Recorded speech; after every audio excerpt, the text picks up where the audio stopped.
আসসালামু আলাইকুম ওরহমতুল্লাহি ওবরকাতুহু নাহমাদুহু ওয়ানুসল্লি ওয়ানুসাল্লিমু আলা রসুলিল করিম আম্মা বাদ। সুপ্রিয় দর্শক শ্রোতা, দেশ ও প্রবাসে যে যেখান থেকে দেখছেন এবং শুনছেন, আশা করছি সকলেই ভালো আছেন এবং সুস্থ আছেন।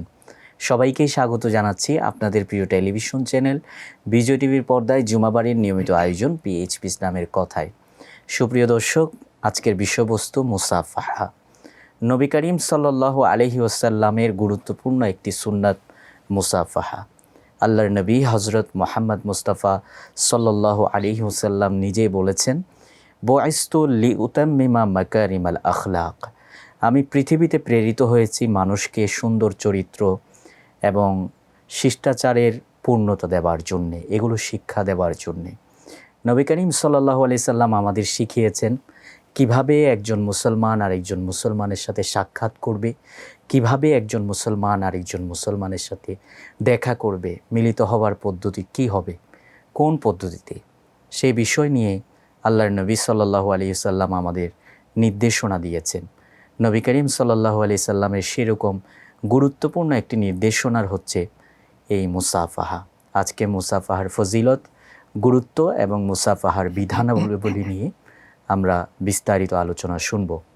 বিস্তারিত আলোচনা করবার জন্যে আমাদের সাথে স্টুডিওতে রয়েছেন আপনাদের প্রিয় আলোচক, ঢাকার ঐতিহ্যবাহী দ্বীনি শিক্ষা প্রতিষ্ঠান কাদরিয়া তৈয়বিয়া কামিল মাদ্রাসার সম্মানিত উপাধ্যক্ষ হজরতুল আল্লাহ মুফতি আবুল কাসেম মোহাম্মদ ফজলুল হক। আসসালামু আলাইকুম রহমতুল্লাহ। ওয়ালাইকুম আসসালাম রাহমাতুল্লাহি ওয়া বারাকাতুহু। কেমন আছেন মোহতারাম? আলহামদুলিল্লাহ। মোহতারাম, আমরা মুসাফাহা সম্পর্কে আজকে আলোচনা করব। প্রথমে মুসাফাহার এই বিধানটি ইসলামে কিভাবে প্রচলিত হয়েছে এবং সুন্নাত হিসেবে এটা সুন্নাত হবার দলিলগুলো কি, এই বিষয়টা নিয়ে আলোচনা শুনবো আপনার কাছে। বিসমিল্লাহির রহমানির রহিম। ধন্যবাদ। মুসাফাহা ইসলামের একটি সৌন্দর্যের বহিঃপ্রকাশ। মূলত এটা মানব ইতিহাসে একটা প্রাচীন আমল। ইসলাম এটাকে ইবাদতের মর্যাদা দিয়েছে। প্রাচীন আমল, একজন মানুষ আরেকজন মানুষের সাথে সাক্ষাৎ হলে তাকে কিভাবে রিসিভ করবে, অভিবাদন জানাবে, এই পদ্ধতিটা প্রাগৈতিহাসিক যুগ থেকে ধর্ম এবং বর্ণের ভিন্নতার কারণে ভিন্ন ভিন্ন পদ্ধতি ছিল। আবার বিভিন্ন পরিস্থিতিতে বিভিন্ন পদ্ধতিও ছিল। সাধারণ মানুষ একজন আরেকজনের সাথে সাক্ষাৎ হলে যেমনটি করত, আবার কোনো রাজা বাদশাহ তাদের কাছে গেলে পদ্ধতিটা ভিন্ন হয়ে যেত।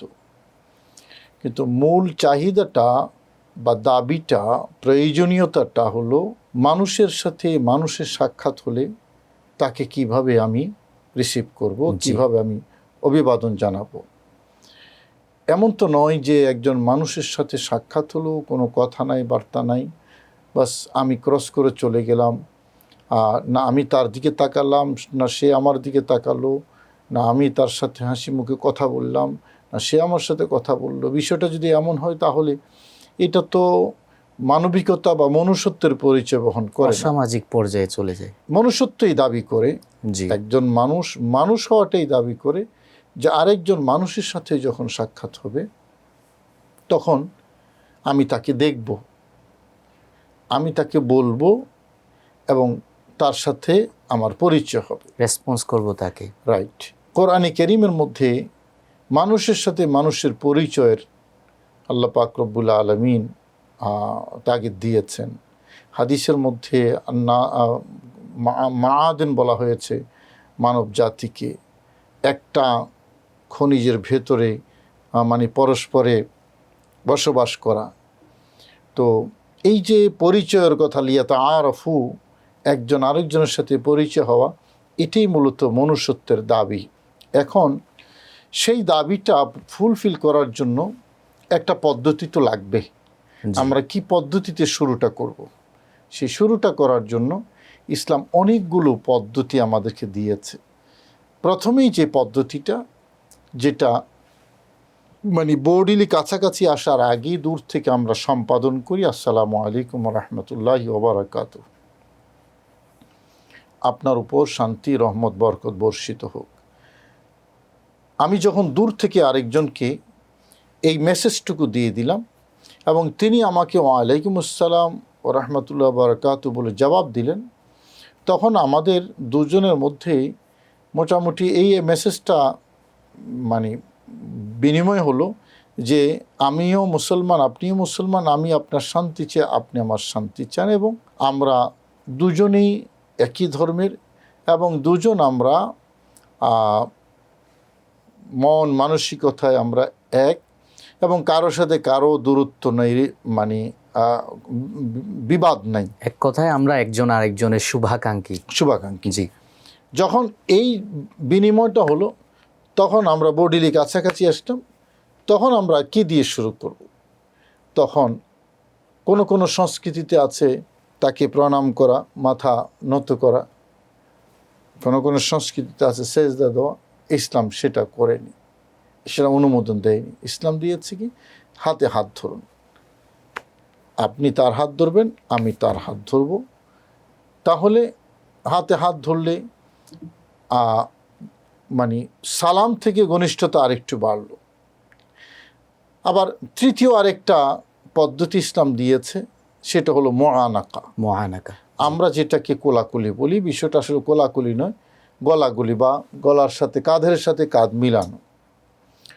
তো এটা হলো তৃতীয় আরেকটা পদ্ধতি।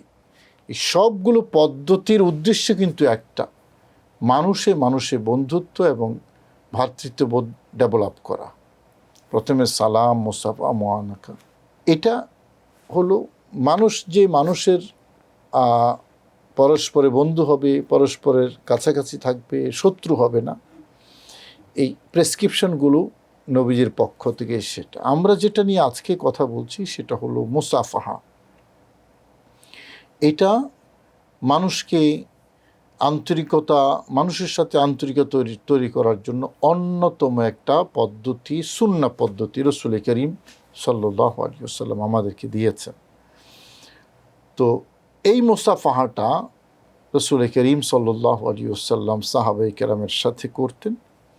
আমরা পদ্ধতি এবং ইয়েটা যদি বলি, মুসাফাহা শব্দটাই যদি আমরা লক্ষ্য করি, এখানেই কিন্তু এটার সংজ্ঞা এবং পদ্ধতি পাওয়া যায়। সংজ্ঞা এবং পদ্ধতি কোথায় পাওয়া যায়? সফহন শব্দ থেকে মূলত মুসাফাহা শব্দটা তৈরি হয়েছে। জি। সফহন শব্দের অর্থ হলো হাতের এই অংশ, এটাকে বলা হয় সফহন। এখন মুসাফাহা এটা এমন একটা শব্দ যেটা মানে একজনের হাতের তালুর সাথে আরেকজনের হাতের তালু মিলানোটাকে মুসাফাহা বলে। পরস্পরে দুজনের হাতের তালু একসাথে করা, এটাকে বলা হয় মুসাফাহা। মূলত এই হাত আরেক হাতের সাথে লাগবে, আরেক হাতের সাথে করমর্দন করবে, এটাতে মহাব্বত, ভালোবাসা, ভ্রাতৃত্ববোধ বাড়ে, শ্রদ্ধাবোধ বাড়ে। এবং এটাই মূলত ইসলামের সৌন্দর্য। উদ্দেশ্যটা আগেই বলেছি, রাসূল করিম সাল্লাল্লাহু আলাইহি ওয়াসাল্লাম মানুষের সাথে, মানুষের বিশেষ করে একজন মুসলিমের সাথে আরেকজন মুসলিমের যেই বন্ধুত্ব, যে ভ্রাতৃত্ববোধ থাকবে, এটাই ইসলামে প্রত্যাশা করে। ফাসবাহতুম বিনিআমাতিহি ইখওয়ানা, কোরআনে কারীম আল্লাহ বলেছেন যে আল্লাহর নিয়ামতে তোমরা একজন আরেকজনের ভাই ভাই হয়ে গেছো।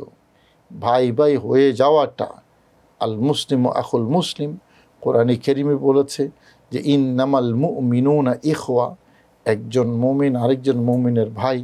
হাদিসে বলেছে আল মুসলিম আখুল মুসলিম, একজন মুসলিম আরেকজন মুসলিমের ভাই।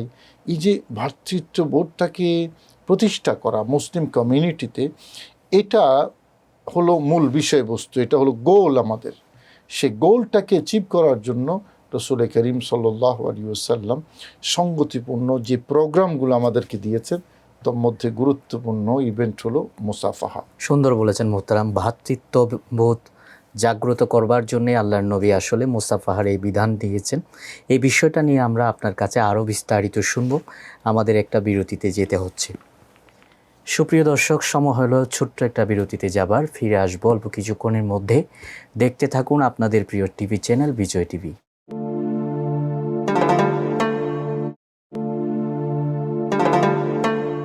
সুপ্রিয় দর্শক, ফিরে এলাম বিরতির পর। সবাইকে স্বাগত জানাচ্ছি আবারও আপনাদের প্রিয় টেলিভিশন চ্যানেল বিজয় টিভির পর্দায় জুমাবারের নিয়মিত আয়োজন পিএইচপি ইসলামের কথায়। আলোচনা চলছিল মুসাফাহা নিয়ে। নবী করিম সাল্লাল্লাহু আলাইহি সাল্লামের গুরুত্বপূর্ণ একটি সুন্নাত এবং এই সুন্নাত বিধান নিয়ে চমৎকার বিশ্লেষণাত্মক আলোচনা করছিলেন মোহতারাম আলোচক। আমরা চলে যাচ্ছি মোহতারাম আলোচকের কাছে। মোহতারাম, বিরতির আগে মুসাফাহার বিধান নিয়ে আপনি বিস্তারিত আলোচনা করেছেন এবং বলেছেন যে এই বিধানটি আল্লাহর নবী দিয়েছেন যাতে একজন মুসলমানের সাথে আরেকজনের মুসলমানের ভ্রাতৃত্বের বন্ধন শক্ত হয়।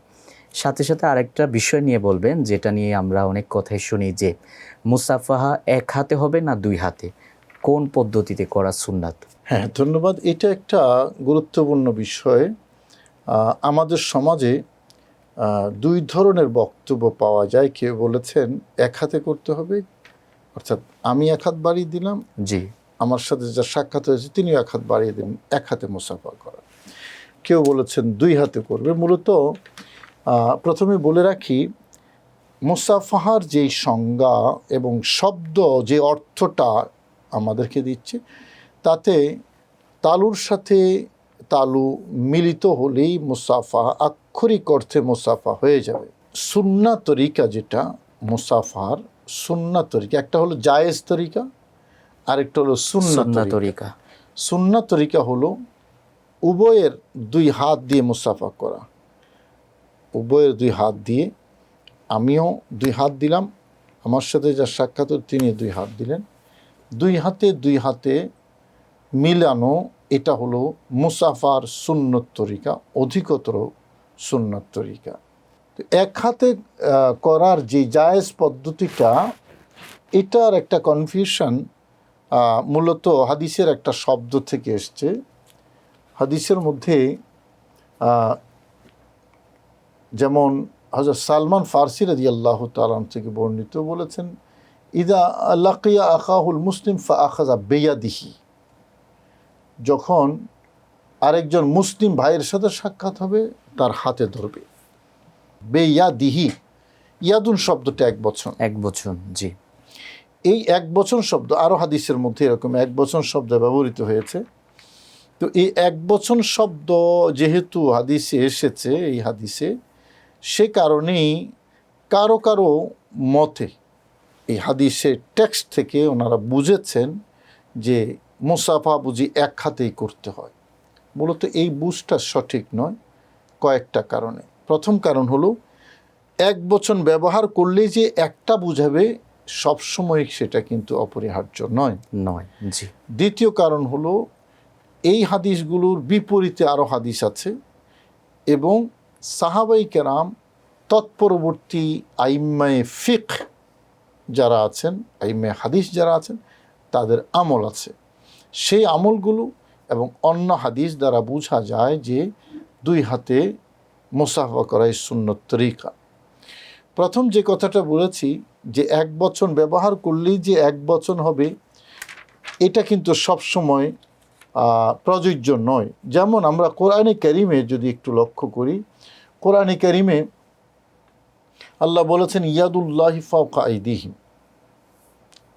শাব্দিক অর্থে, আমরা আক্ষরিক অর্থে যদি ইয়াদুন মানে হাত, তা আল্লাহর হাত অর্থ কী হবে, উদ্দেশ্য কী, সেটা আমরা পরে অন্য সময় বলবো। আল্লাহর হাত তাদের উপর, এখানে এক বচন ব্যবহার হয়েছে। আর কোরআনে কারিমের অন্য আয়াতে দ্বিবচন ব্যবহৃত হয়েছে, বাল ইয়াদাহু মাবসুতাতান ইউনফিকু কাইফা ইয়াশা।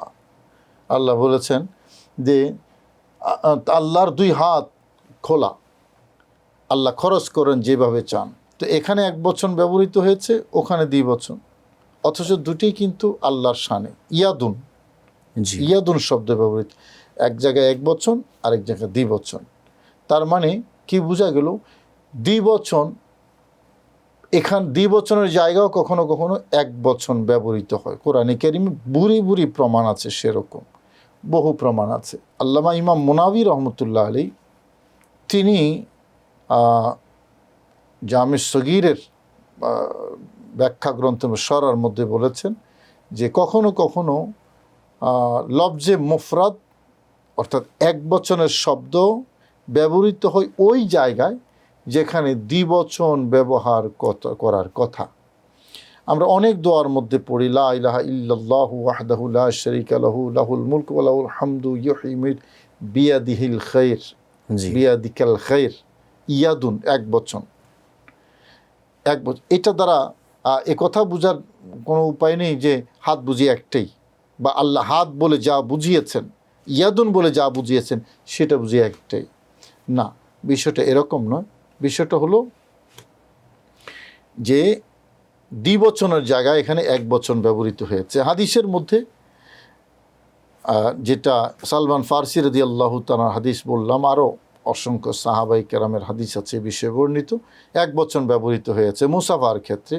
তো কনফিউশন তৈরি হচ্ছে যে তাইলে বুঝি এক হাতেই মুসাফা করতে হয়। না, এক হাতে মুসাফা করলেও মুসাফাটা হবে, উদ্দেশ্যটা ফুলফিল হবে এবং সওয়াবও হবে, কিন্তু সুন্নত তরিকা অধিকতর বিশুদ্ধ এবং মুস্তাহাব তরিকা যেটা, সেটা হলো দুই হাতে মুসাফা করা। এটাই হলো সুন্নত তরিকা। তার কারণ হলো আমরা সহিহ বুখারী শরীফের একটা অধ্যায় যদি এখানে কোট করতে চাই, কিতাবুল ইস্তিজান একটা পর্ব আছে বুখারী শরীফ, অনুমতি প্রার্থনার পর্ব। সেই পর্বের মধ্যে একটা অধ্যায় আছে, অধ্যায়ের শিরোনামটা কি? বাবুল আখয বিল ইয়াদাইন, দুই হাত ধরা, দুই হাতে মুসাফা করা। শিরোনাম বাবুল আখয বিল ইয়াদাইন, এটা সহিহ বুখারী শরীফের একটা অধ্যায়ের শিরোনাম। সেই অধ্যায়ের শিরোনামের মধ্যে হযরত আব্দুল্লাহ ইবনে মাসউদ রাদিয়াল্লাহু তাআলার একটি বক্তব্য এখানে এসেছে। মোহতারাম, এই বক্তব্যটা আপনার কাছে আমরা শুনবো, আমাদের একটা বিরতিতে যাবার সময় হয়ে গেছে। সুপ্রিয় দর্শক, যেতে হচ্ছে ছোট্ট একটা বিরতিতে, ফিরে আসবো অল্প কিছুক্ষণের মধ্যে। দেখতে থাকুন আপনাদের প্রিয় টেলিভিশন চ্যানেল বিজয় টিভি।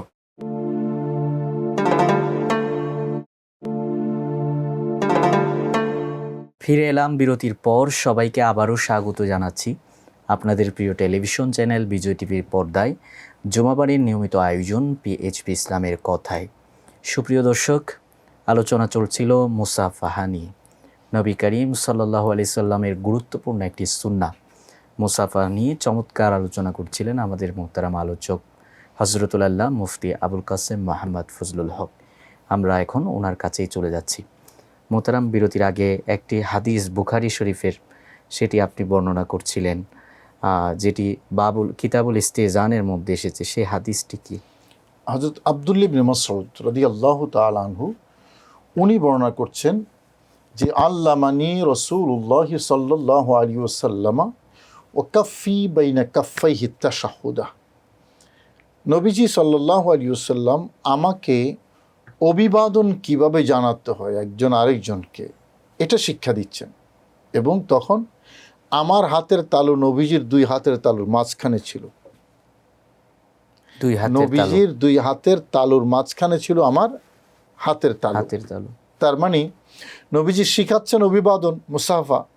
কিভাবে শিখাচ্ছেন? নবীজি দুই হাত দিয়ে আব্দুল্লাহ ইবনে মাসউদের হাতটাকে এভাবে চেপে ধরলেন। তাহলে নবীজি এখানে আছে তালিম শিক্ষা দিয়েছেন আমাকে। তাহলে মুসাফার যে তালিমটা, যে পদ্ধতিটা হযরত আব্দুল্লাহ ইবনে মাসউদকে নবীজি শিক্ষা দিয়েছেন, সেটা হলো দুই হাতে। এবং এই হাদিসটা যেখানে ইমাম বুখারী বর্ণনা করেছেন, এটা তো সাহাবী রাসূল নবীজির শিখানো আমলটা বলছেন। তাহলে এখানে নবীজির মানে পদ্ধতিটাও জানা গেল, সাহাবী কি করেছেন সেটাও জানা গেল, এবং এই হাদিসের আর কি ইমাম বুখারীর অবস্থানটাও জানা গেল। জি, তিনটা বিষয়। কিন্তু ইমাম বুখারী এই হাদিস থেকে নিজের অবস্থান ব্যক্ত করলেন কি? বাবুল আখয বিল ইয়াদাইন, দুই হাতে মুসাফা করা। তার মানে ইমাম বুখারীও এই অবস্থান, এই মতের উপর যে মুসাফার সুন্নত তরিকা হলো দুই হাতে করা। এবং এই বাবের এই অধ্যায়ের মধ্যেই কিন্তু আব্দুল্লাহ ইবনে মাসউদের এই হাদিসটি তিনি এনেছেন। তাহলে এনে কি ফতোয়াটা কি দিলেন, ইন্ডিকেশনটা হলো এই যে মুসাফা করার সুন্নত তরিকা নবীজি যা শিক্ষা দিয়েছেন এবং সাহাবায়ে কেরাম যা করেছেন সেটা হলো দুই হাতে করা। এছাড়াও আমরা যদি একটু খেয়াল করি, এটা তো সাহাবীর কথা গেল, তার পরবর্তী যারা হাদিসের ইমাম যারা আছেন, হাদিসের ইমাম হাম্মাদ বিন জায়েদ নামে একজন অনেক বড় মাপের মুহাদ্দিস ছিলেন এবং আব্দুল্লাহ ইবনে মুবারক আরেকজন ইলমে হাদিসের বলা চলে বিশ্বকোষ ছিলেন। তো হাম্মাদ বিন জায়েদ, আব্দুল্লাহ ইবনে মুবারক দুজনের সাথে সাক্ষাৎ হলো মক্কায় মুআজ্জামার মধ্যে। হাম্মাদ বিন জায়েদের সাথে আব্দুল্লাহ ইবনে মুবারক দুজনের সাথে সাক্ষাৎ হলো মক্কায় মুআজ্জামায়। এবার আব্দুল্লাহ ইবনে মুবারক হাম্মাদ বিন জায়েদের সাথে মুসাফা করেছেন। ফাসাফাহু বিকিলতা ইয়াদাইহি, আব্দুল্লাহ ইবনে মুবারক হযরতে এই হাম্মাদ বিন জায়েদের সাথে মুসাফা করেছেন দুই হাতে। এবং যেই দুইজনের কথা বললাম, এই দুইজনের পরিচয় কি? এই দুইজনের পরিচয় যে হযরতে হাম্মাদ বিন জায়েদ তিনি বড় বড় তাবেঈদের ছাত্র ছিলেন, এই যুগের না, কিন্তু ওনার ওস্তাদদের মধ্যে ইবনে সিরিন ছিলেন, সাবেত আল বুনানি ছিলেন, আসেম ছিলেন, আমর ইবনে দিনার, মুহাম্মদ বিন ওয়াসির, সবাই তাবেঈদের ছাত্র এবং সবাই যুগশ্রেষ্ঠ মুহাদ্দিস। জি, তাবেঈদের ছাত্র হাম্মাদ বিন জায়েদ। আব্দুল্লাহ ইবনে মুবারক যিনি, তিনিও এইরকম একজন বড় মাপের সমসাময়িক, তিনিও তাবেঈদের ছাত্র, ইমাম আজম আবু হানিফার ছাত্র ছিলেন আব্দুল্লাহ ইবনে মুবারক। এই দুইজন হাদিসের এত বড় ইনসাইক্লোপিডিয়া হয়ে মুসাফা করেছেন দুই হাতে। বোঝা গেল ওনাদের কাছে হাদিসের যে এভিডেন্স, হাজার হাজার হাদিস ওনাদের নখদর্পণে, তো ওনারা তাবেঈদেরকে দেখেছেন, তাবেঈদের থেকে পেয়েছেন আমলগুলো। তো ওনারা যখন দুই হাতে মুসাফা করেছেন, বোঝা যাচ্ছে সুন্নাত তরিকা যেটা নবীজি থেকে সাহাবী, সাহাবী থেকে তাবেঈ, তাবেঈ থেকে তবে তাবেঈদের কাছে এসেছে, এটা হলো দুই হাতের আমল। এই হলো দুইজন বড় মাপের হাদিসের ইমামের কথা এখানে আমরা উপস্থাপন করলাম। এবং এই যে বর্ণনাটি, এটা ইমাম বুখারী তারিখে কবিরের মধ্যে বর্ণনা করেছেন, ইমাম বুখারীর কিতাব তারিখুল কবির। এরপরে হযরতে আব্দুল্লাহ ইবনে মুবারকের পরে এবার পরবর্তী যেই ফিকহের কিতাব ফুকাহায়ে কেরাম যারা, ওনারাও কিন্তু ফতোয়াটা সেভাবে লিখেছেন। আমি দুই একটা ফতোয়ার কিতাবের এখানে কোট করি, তাহলে এই আমলটা যদি আমাদের মনোযোগ দিয়ে যদি আমরা করে থাকি, নবীজির সুন্নাহটা আদায় হবে। শুধু দর্শক, বিশ্ববিখ্যাত কিতাব ফতোয়ায়ে আলমগীরিয়া যেটা আছে, ফতোয়া আলমগীরের মধ্যে আছে ইয়াজুজুল মুসাফাহা, অভিবাদনের ক্ষেত্রে মুসাফাহা ইসলামে বৈধতা দিয়েছে, একজনের হাতের সাথে আরেকজনের হাত লাগানো। ওয়া সুন্নাতু ফিহা আন ইয়াদা ইয়াদাইহি আলা ইয়াদাইহি মিন গায়রি হাইলিন মিন সাওবিন আও গায়রিহি। সুন্নাহ হলো যেটা আমরা শুরুতেই বলেছি, সুন্নাত তরিকা। মুসাফা তো জায়েজ, মুসাফা মানে এক হাতের তালুর সাথে আরেক হাতের তালু লাগানো।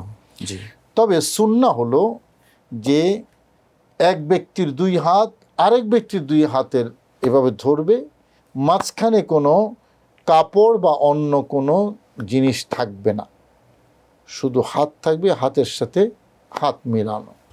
এটা হলো সুন্নাহ পদ্ধতি ফতোয়া হিন্দি। এবং একই টেক্সট ফিকহ ফতোয়ার বহু কিতাবের মধ্যে আছে, খাজানাতুল ফতোয়া আছে, ফতোয়ায়ে জাহিদি আছে, দুরর মুখতার আছে, মুনতাকা আছে, মুলতাকা আছে, মুনিয়াতুল ফুকাহা, শরহে নিকায়া, শরম্বলালিয়া, মজমাউল আনহার, এরকম বহু কিতাবের মধ্যে দুই হাতে মুসাফা করার কথা সুন্নাহ লেখা আছে, মুস্তাহাব, মন্দুব।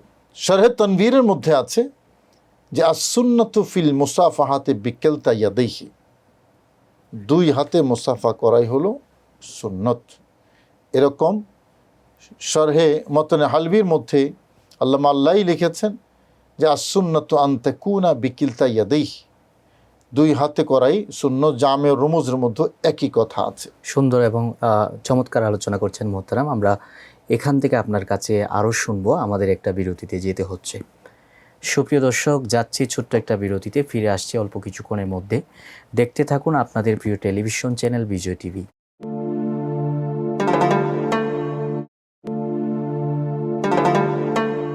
সুপ্রিয় দর্শক, ফিরে এলাম বিরতির পর। সবাইকে আবারও স্বাগত জানাচ্ছি আপনাদের প্রিয় টেলিভিশন চ্যানেল বিজয় টিভির পর্দায় জুমাবাড়ির নিয়মিত আয়োজন পিএইচপি ইসলামের কথায়। আজকের বিষয়বস্তু মুসাফাহা, এবং চমৎকার আলোচনা চলছিল বিরতির আগে মুসাফাহা নিয়ে। কোরআন হাদিস এবং ফিকহের কিতাব থেকে দলিল সহ বিস্তারিত আলোচনা করছিলেন মোহতারাম আলোচক হজরতুল আল্লাহ মুফতি আবুল কাসেম মোহাম্মদ ফজলুল হক। আমরা মোহতারামের কাছে চলে যাচ্ছি। মোহতারাম, বিরতির আগে ফিকহের ইবারতগুলো আপনি বলেছেন, সেগুলো দ্বারা আপনি প্রমাণ করেছেন যে হানাফি মাযহাব এবং হাদিসের আলোকে মুসাফাহা দুই হাতে করা সুন্নাত। এবার একটু বলবেন মুসাফাহা কে কার সাথে করবে? একজন উস্তাদ আর একজন ছাত্রের সাথে মুসাফাহা করতে পারবে কিনা, পীর তার মুরিদের সাথে করতে পারবে কিনা, এই বিষয়গুলো নিয়ে আমাদের মানুষের মধ্যে, সাধারণ মানুষের মধ্যে বিশেষ করে অনেক বেশি সংশয় রয়েছে। এই বিষয়টা একটু ক্লিয়ার করবেন। দেখুন, মুসলমান যদি হয়, নবীজি বলেছেন মা মিন মুসলিমাইনি ইলতাকায়া ফাআখাযা আহাদুহুমা বিয়াদি সাহিবিহি ইল্লা মা কানা হাক্কান আলাল্লাহি আন ইয়াহদুরা দুআহুমা ওয়া লা ইউফাররিকা বাইনা আইদিহিমা হাত্তা ইয়াগফিরা লাহুমা। অন্য হাদিসের মধ্যে আছে মা মিন মুসলিমাইন ইয়ালতাকিয়ান ফায়াতাসাহাফাহান ইল্লা গুফিরা লাহুমা ক্বাবলা আন ইয়াতাকাদ্দামা ক্বাবলা আন ইয়াতাফাররাকা। অর্থাৎ দুইজন মুসলিম একজন আরেকজনের সাথে যখন সাক্ষাৎ হবে, তখন তারা যদি মুসাফা করে, সালাম বিনিময় করে, তারা পৃথক হয়ে যাওয়ার আগে আল্লাহ তাদেরকে ক্ষমা করে দেন। সুবহানাল্লাহ। মুসাফার এরকম বহু ফজিলতের কথা হাদিসের মধ্যে আছে। এখন দুইজন মুসলিমের কথা বলেছেন, এখানে কোনো ক্লারিফাই করা হয়নি কে কার সাথে করবে, কে কার সাথে করবে না। আর সবচেয়ে বড় কথা হলো, খোদ রসুল করিম সাল্লাল্লাহু আলাইহি ওয়াসাল্লাম যখন সাহাবাই কেরামের সাথে মুসাফাহা করেছেন, তখন নবীজি থেকে বড় তো আর কেউ নাই। তো নবী যখন সাহাবাই কেরামের সাথে মুসাফাহা করেছেন, এটা সুন্নাহ প্রমাণিত। মুসলিম উইথ মুসলিম, এটা দুইজন ছাত্র দুইজন হোক, ওস্তাদ দুইজন হোক, একজন ছাত্র একজন ওস্তাদ হোক, পীর সাহেব হোক, মুরিদ হোক, একজনের সাথে আরেকজনের মুসাফা, এটা ইসলামে উৎসাহিত করেছে, বৈধতা দিয়েছে এবং সুন্নাত তরিকা দিয়েছে আমাদেরকে। এখানে কিছু কিছু বিষয় আছে, যেমন পুরুষ এবং নারীর মুসাফা, এটা শরীয়ত বৈধ নয়, যেটা অন্য হাদিসে ক্লারিফাই করা আছে। যেখানে ফিতনার কোনো সম্ভাবনা থাকে সেই জায়গা ইসলাম নিষেধ করেছে। তবে এটা একটা সীমিত জায়গা, একজন পুরুষ আরেকজন পুরুষের সাথে যেখানে ফিতনার কোনো আশঙ্কা নেই, সেক্ষেত্রে মুসাফা করা এটা সুন্নত। এখানে আরেকটা বিষয় নিয়ে আমি একটু প্রশ্ন করতে চাই মোহতারাম। পীর মুরিদের মুসাফাহা বা উস্তাদ শাগরেদের মুসাফাহার ক্ষেত্রে আমাদের দেশে সাধারণত কিছু কিছু জায়গায় এটা দেখা যায় যে মুসাফাহার পরিবর্তে কদম বুসির প্রচলন আছে। তো একটা কদম বুসি যেটা মুস্তাহসান বা মুস্তাহাব, এই জিনিসটা প্রতিষ্ঠিত করতে যে আমরা কি একটা সুন্নাহ যেটা প্রতিষ্ঠিত এবং ব্যাপক সুন্নাহ, রাসূলুল্লাহ সাল্লাল্লাহু আলাইহি সাল্লাম প্রতিদিন করতেন, সাহাবা ইকরাম প্রতিদিন করতেন, আমরা সেটাকে মুছে দিচ্ছি না তো? না, এখানে আমি প্রথমে বলেছি উদ্দেশ্যটা যেটা মুসলিম ভ্রাতৃত্ববোধ ডেভেলপ করা, এটাকে ফুলফিল করার জন্য নবীজি অনেকগুলো অভিবাদন পদ্ধতি দিয়েছেন আমাদেরকে। সালাম দিয়েছেন, মুসাফা দিয়েছেন, ক্ষেত্রবিশেষ মুআনাকা দিয়েছেন, এবং কদমবুসি এটাও একটা সুন্নাহ, নবীজির সুন্নাহর অন্তর্ভুক্ত এটাও। বাকি কথা হলো কোনোটা সহজেই নবীজি বেশি করেছেন, কোনোটা মাঝে মধ্যে করা হয়েছে জি, নবীজিকে, এটার মধ্যে ভিন্নতা আছে। এখন একটা দিয়ে আরেকটাকে মুছে ফেলা যেমন আমাদের জন্য শোভনীয় নয়। জি, আবার কোনোটাকে ইগনোর করাও আমাদের সেই উচিত হবে না। সুযোগ নেই। নবীজি মুসাফা করেছেন, মুসাফা সুন্নাহ।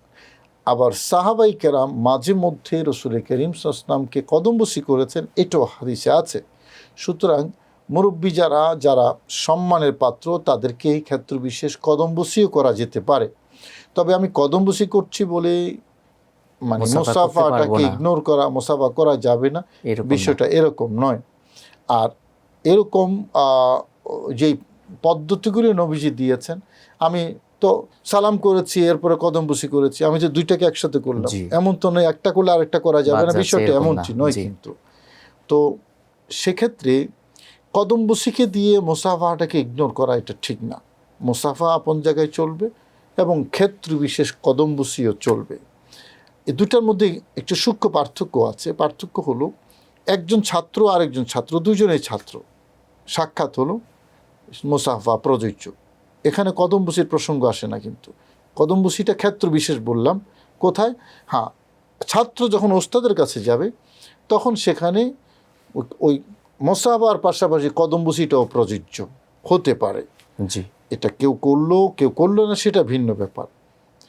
ওই কদমবুসির ক্ষেত্রে ফেকা ফতোয়ার মধ্যে যে কথাটি লেখা আছে সেটা হলো আকাবের যারা, সম্মানের পাত্র যারা, মা বাবা হতে পারে, ওস্তাদ হতে পারে, পীর বুজুর্গ হতে পারে, সম্মানীয় মুরব্বী হতে পারে, তাদের ক্ষেত্রে হলো কদমবুসিটার প্রয়োগ, এটা সেক্ষেত্রে প্রযোজ্য। কিন্তু মুসাফাটা এটা কিন্তু এটা অবারিত। শুধুমাত্র ওই যে বললাম নারী পুরুষের মানে মুসাফা এটা নিষিদ্ধ শরীয়তে, যেখানে ফিতনার আশঙ্কা থাকবে, সেটা যদি না হয় তাহলে মুসাফা করতে কোনো অসুবিধা নেই। আবার এখানে মুসাফা করলে মানে এক ধরনের সিমিলারিটি এসে যায়, মানে সম্মান কমে যায়, এই ধারণাটাও কিন্তু সঠিক নয়। জি, মনে রাখতে হবে। আমি প্রথমে বলেছি আব্দুল্লাহ ইবনে মাসউদ রাদিয়াল্লাহু তাআলা আনহু হাত ধরে পেয়ারা নবী মুসাফা করেছেন, শিক্ষা দিয়েছেন। তো নবীজির মর্যাদা তো কমে যাওয়ার কোনো প্রশ্ন আসে না সেখানে। জি না। তো এই মানসিকতাটার পরিবর্তনও দরকার। আমরা মুসাফা নবীজির যেটা সুন্নাহ, সেই সুন্নাহটাকেও জীবন্ত রাখবো। ক্ষেত্র বিশেষ কদমবুসি যেটা, সেটাও যাতে আমরা আমাদের প্র্যাকটিসে থাকে। কোনোটা দিয়ে কোনোটাকে মেরে ফেলা বা কোনোটাকে অমিট করে দেওয়া, কোনোটাকে সমাজ থেকে দূরীভূত করে দেওয়া, এটা কিন্তু আমাদের জন্য শোভনীয় খুব নয়। চমৎকার এবং বিস্তারিত দলিল সহ বলেছেন মোহতারাম। আপনাকে কৃতজ্ঞতা জানাচ্ছি আমাদের স্টুডিওর পক্ষ থেকে। জাযাকুমুল্লাহ। সুপ্রিয় দর্শক, দেখতে দেখতে আমরা অনুষ্ঠানের একেবারেই শেষ প্রান্তে চলে এসেছি। আজকের যে বিষয় ছিল মুসাফাহা, খুব চমৎকার আলোচনা করেছেন মোহতারাম আলোচক। বিশেষ করে হাদিস এবং ফিকহের যেই ইবারতগুলো তিনি উল্লেখ করেছেন, যে কথা বক্তব্যগুলো তিনি স্পষ্ট করে আমাদের সামনে উপস্থাপন করেছেন, তা থেকে আমরা এটা পরিষ্কার হয়েছে যে মুসাফাহা দুই হাতেই করা সুন্নাত এবং নবী করিম সাল্লাল্লাহু আলাইহি সাল্লাম এই সুন্নাত আমলটি রেগুলার করতেন। তাই আমরা চেষ্টা করব আমাদের রেগুলার জীবনে মুসাফাহার এই সুন্নাত আমলটিকে জীবিত রাখবার। আল্লাহ রাব্বুল আলামিন আমাদেরকে সুন্নাত মোতাবেক আমল করবার তৌফিক নসিব করুন, এই প্রত্যাশা রেখে আজকের মতো বিদায় নিচ্ছি। আপনাদের প্রিয় টেলিভিশন চ্যানেল বিজয় টিভির পর্দায় জুমাবারের নিয়মিত আয়োজন পিএইচপি ইসলামের কথা থেকে আজ এ পর্যন্তই। আল্লাহ হাফেজ। আসসালামু আলাইকুম ওয়া রাহমাতুল্লাহি ওয়া বারাকাতুহু।